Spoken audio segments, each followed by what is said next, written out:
માવો સરસ તૈયાર થઈ ગયો છે, તો આપણે હવે નીચે ઉતારી લઈશું. આવી રીતના દબાઈ દેવાના છે. દબાવીને આપણે દૂધના પેંડા વાળવાના છે. તો પેંડા વાળવા માટે આપણે પહેલાં તો થોડુંક પાણી લઈશું. આપણે એની અંદર ગોલ્ડ દૂધ નાખવાનું છે. ઝાઝા ફેટનું દૂધ હોય ને એમાંથી જલ્દી પેંડા થાય છે અને સારા લાગે. આપણે આને દૂધને હલાવવાનું છે. દૂધને હલાવતું જ રહેવાનું છે. આપણે એનો માવો બનાવવાનો છે. આપણે દૂધને સરસ એકદમ માવો બનાવી દેવાનો. આપણે આવી રીતના સરસ હલાવવાનું છે. આપણું ઘાટું દૂધ થઈ ગયું છે, અડધું બળી ગયું છે, તો આપણે હવે થોડી વાર હજી રહેવા દેવાનું છે. આપણે સરસ માવાના પેંડા કરવાના છે. એમાં આપણે થોડુંક દૂધનો પાવડર છે એ એડ કરીશું. આપણે દૂધનો પાવડર લીધો છે, તો આપણે એક પેકેટ દૂધનો પાવડર નાખવાનો છે. આપણું દૂધ સરસ ઘાટું થઈ ગયું છે, માવો થવા મળ્યો છે, તો આપણે એની અંદર પાવડર આપણે એક પેકેટ પાવડર એડ કરીશું. દૂધનો જ પાવડર છે.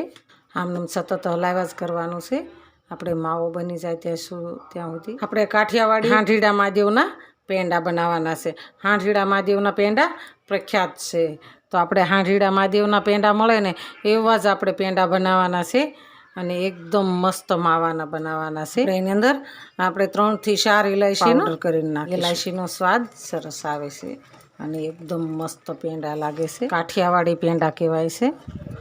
આપણો માવો સરસ તૈયાર છે. દૂધનો માવો મસ્ત બની ગયો છે. તો આપણે એની અંદર હવે ખાંડ એડ કરવાની છે.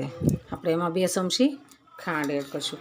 એકદમ કણીદાર સરસ આપણા પેંડા. એની અંદર અડધી ચમચી ઘી એડ કરવાનું. માવો સરસ તૈયાર થઈ ગયો છે, તો આપણે હવે નીચે ઉતારી લઈશું. ગેસને બંધ કરી. આપણે હવે એક ડીશમાં કાઢી લઈશું. સરસ માવો બની ગયો છે, એકદમ મસ્ત થઈ ગયો છે. તો આપણે આને થોડી વાર ઠંડુ થવા દેવાનું છે. આપણે હાથે પેંડા વાળવાના છે. આપણે માવો ગરમ છે એટલે આપણે આવી રીતના તવીથેથી સરસ મિક્સ કરી દઈએ. પછી આનો પેંડો સરસ આપણે આવી રીતના ઘીવાળો હાથ કરી લેવાનો છે. ઘીવાળો હાથ કરી અને આપણે એના પેંડા વાળવાના છે. આપણે આવી રીતના દબાઈ દેવાના છે. દબાવીને આપણા પેંડા દૂધના પેંડા સરસ તૈયાર છે. એકદમ મસ્ત બની ગયા છે. તમે આ હાંઢીડા મહાદેવના ફેમસ પેંડા છે.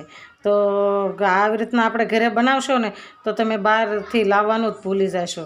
તો આપણા પેંડા સરસ તૈયાર છે. જોઈ શકો છો તમે, એકદમ મસ્ત પેંડા બની ગયા છે અને એકદમ માવાના પેંડા બન્યા છે. તો હાલો ખાવા. જો આ મારો વિડીયો ગમે તો લાઈક, શેર અને સબસ્ક્રાઈબ કરી દેજો. રાધે રાધે.